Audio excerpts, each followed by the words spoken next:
Inovasi dan Literasi PAI, Pendidikan Agama Islam.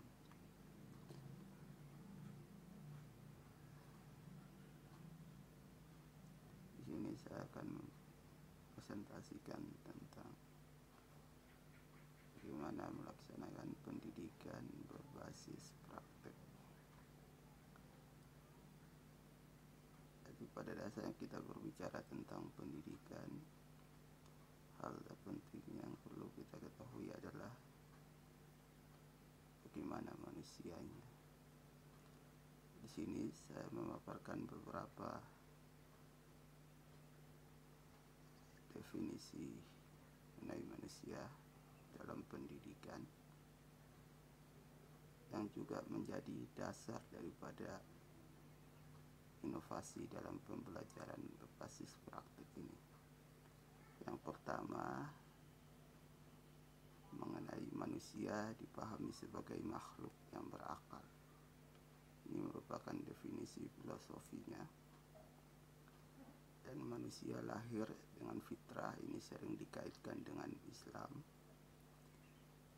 Jadi manusia bukan lahir secara kosong, tapi sudah mempunyai pembawaan yang tinggal pendidikan akan mengasahnya menjadi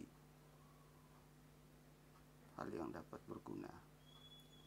Dan selanjutnya mengenai manusia belajar pada lingkungannya.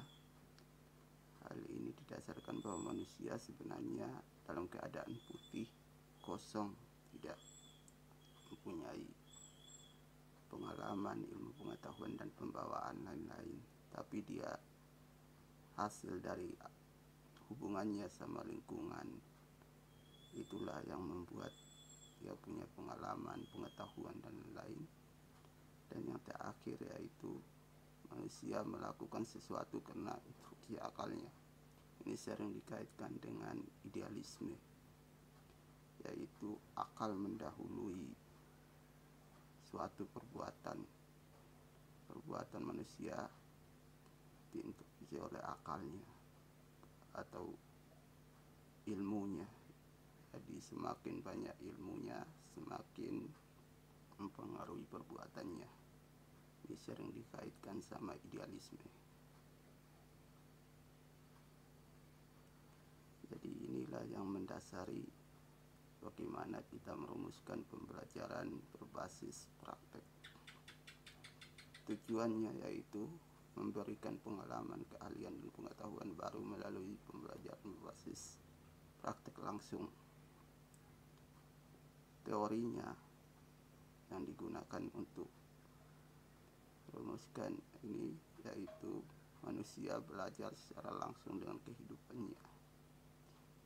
Jadi teori belajar humanisme yang berpengertian bahwa setiap manusia memiliki pengalaman yang unik dan satu sama lain saling berbeda.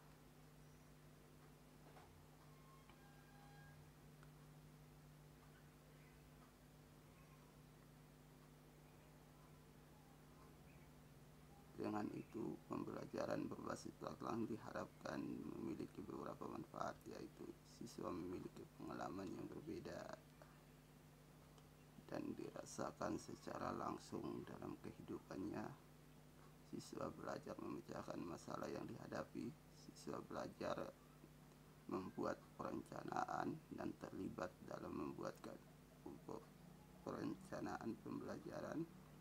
Siswa memiliki pengetahuan baru dan pengalaman.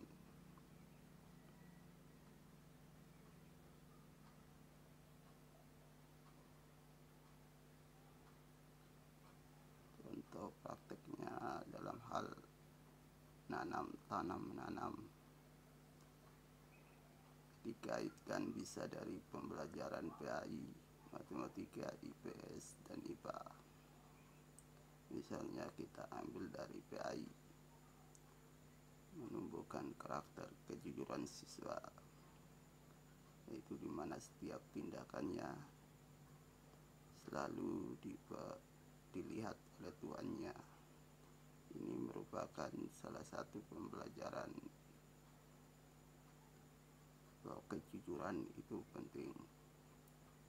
Matematika misalnya, siswa dapat mengelola setiap keuangan, mengetahui harga barang dan lain-lain yang berkaitan dalam kehidupannya secara langsung. Dalam IPA misalnya, siswa dapat membedakan tanaman satu dan lainnya, mengetahui berapa umur untuk tanaman satu dan lainnya, musim misalnya. IPS adalah siswa melakukan kerjasama, saling membantu dan lain-lain.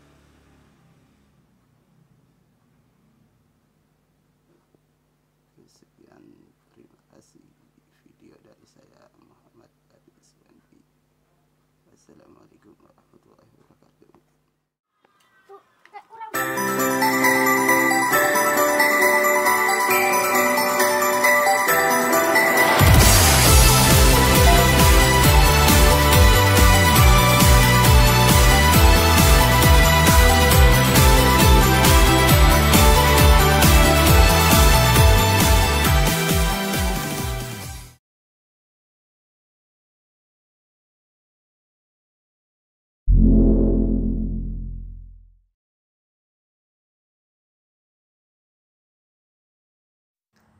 Assalamualaikum warahmatullahi wabarakatuh.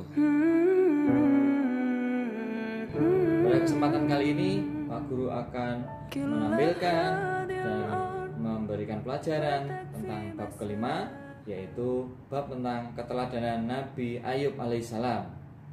Anak-anak semuanya, sebelum kita mulai pelajaran, marilah kita buka bersama dengan doa mau belajar.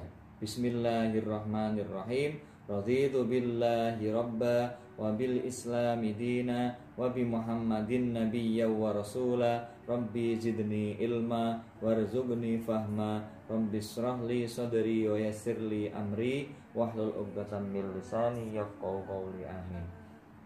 Anak-anak semuanya, kisah keteladanan Nabi Ayub alaihissalam. Nabi Ayub alaihissalam adalah keturunan dari Nabi Ishaq alaihissalam dan Ibrahim alaihissalam.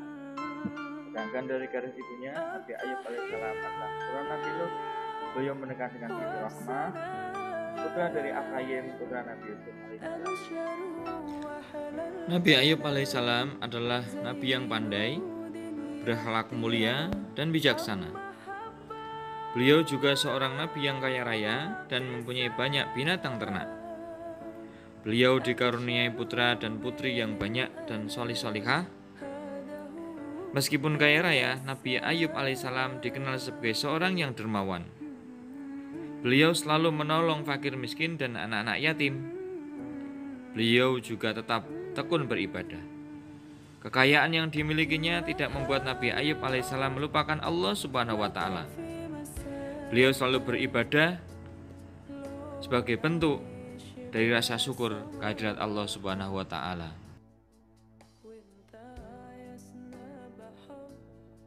Ketaatan dan kekokohan iman dari Nabi Ayub alaihissalam membuat iblis menjadi iri dan dengki.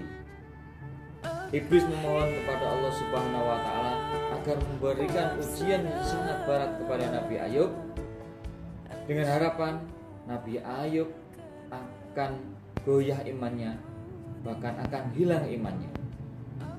Atas dasar tersebut, Allah kemudian mengabulkan permohonan dari iblis untuk menguji daripada Nabi Ayub alaihissalam. Kemudian Allah memberikan cobaan, 3 cobaan kepada Nabi Ayub alaihissalam. Yang pertama,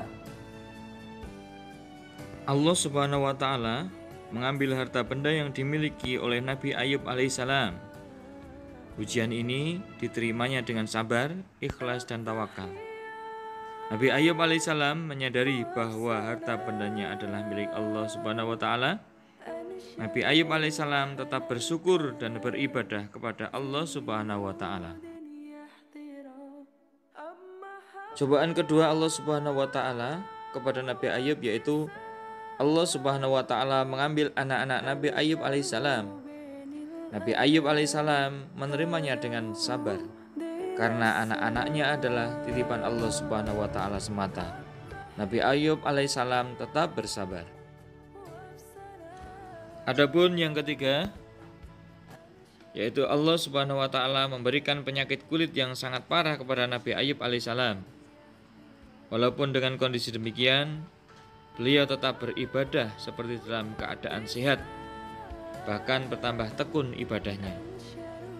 Penyakit yang diderita Nabi Ayub alaihissalam membuat semua saudaranya dan semua temannya menjauhinya, kecuali Rahmah, yaitu istrinya. Kaumnya enggan menemui Nabi Ayub alaihissalam, hanya istrinya yang sangat sabar merawat Nabi Ayub alaihissalam. Melihat hal demikian, iblis menggoda Rahmah, sehingga lama-kelamaan ia enggan merawatnya. Nabi Ayub alaihissalam berdoa agar penyakitnya cepat sembuh. Doa Nabi Ayub alaihissalam dikabulkan oleh Allah Subhanahu wa taala. Nabi Ayub alaihissalam sembuh dari sakitnya seperti sedia kala. Kemudian Nabi Ayub menemui istrinya. Rahmah memohon maaf atas ketidaksabarannya dalam merawat Nabi Ayub alaihissalam. Sejak saat itu, Nabi Ayub alaihissalam dan istrinya hidup rukun dan dapat kembali menyiarkan agama Allah Subhanahu wa taala ke seluruh negeri. Dalam waktu singkat, Nabi Ayub alaihissalam kembali menjadi orang yang kaya raya dan mempunyai banyak keturunan. Nabi Ayub alaihissalam selalu bersyukur kepada Allah Subhanahu wa taala dalam keadaan susah maupun senang. Sehingga Nabi Ayub alaihissalam mendapat gelar Abdan Syakuro atau hamba yang bersyukur.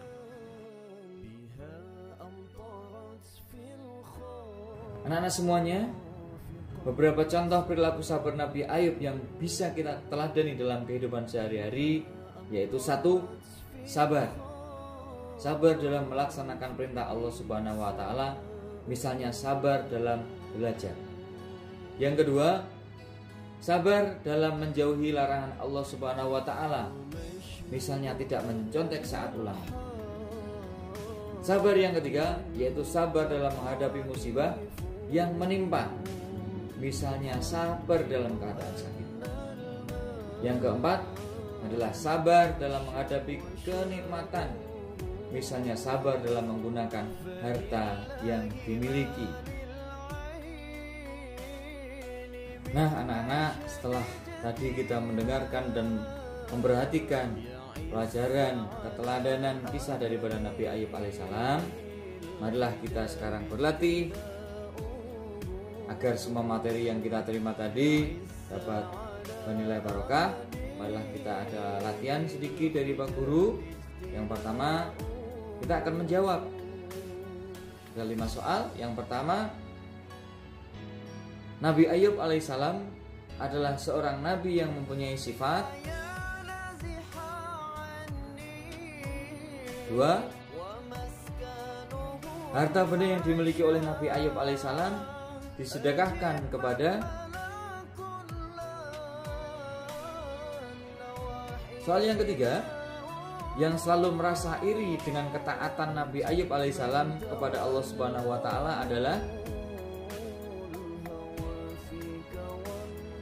Yang keempat, sifat dan sikap Nabi Ayub ketika diberi ujian oleh Allah Subhanahu wa taala adalah. 5. Berikut ini adalah perilaku sabar kecuali.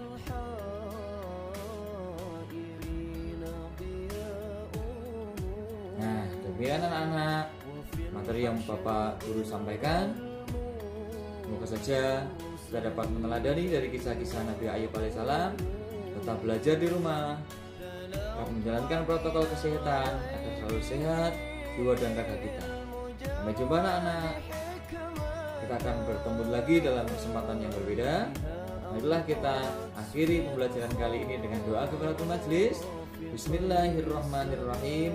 Subhanakallahumma wa bihamdika asyhadu an la ilaha illa anta astaghfiruka wa atubu ilaik. Assalamualaikum warahmatullahi wabarakatuh.